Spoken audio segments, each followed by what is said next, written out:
Assalamualaikum dear viewer, this is me Nasir Khan Khail. How to hide grid lines in Microsoft Excel. Microsoft Excel पर sheet के grid lines को किस तरह hide कर सकते हैं। इस वीडियो में आप सीखेंगे कि किस तरह वर्कशीट से ग्रिड लाइंस को हाइड कर सकते हैं।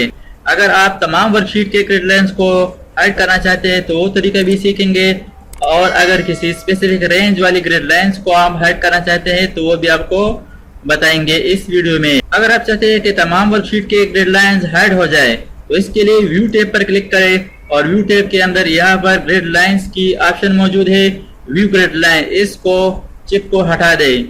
तो यहाँ पर आप देख सकते हैं कि ग्रिड लाइंस हाइड हो गए। अब इसको दोबारा अनहाइड करने के लिए यहाँ ग्रिड लाइंस पर क्लिक करें, और अगर आप एक खास रेंज से ग्रिड लाइंस को हाइड करना चाहते हैं तो इसको सेलेक्ट करें। सिलेक्शन के बाद होम टैब्स के अंदर यहाँ पर एक ऑप्शन मौजूद है फिल कलर यहाँ से व्हाइट कलर सेलेक्ट करें।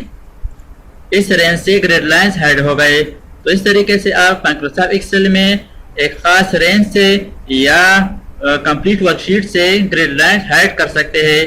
Thanks for watching. अल्लाह हाफिज। दोस्तों, अगर आपने अभी तक हमारे चैनल को सब्सक्राइब ना किया हो तो सब्सक्राइब कीजिए और साथ ही बेल आइकन पर क्लिक करें और हर वीडियो की नोटिफिकेशन से बाखबर रहेंगे।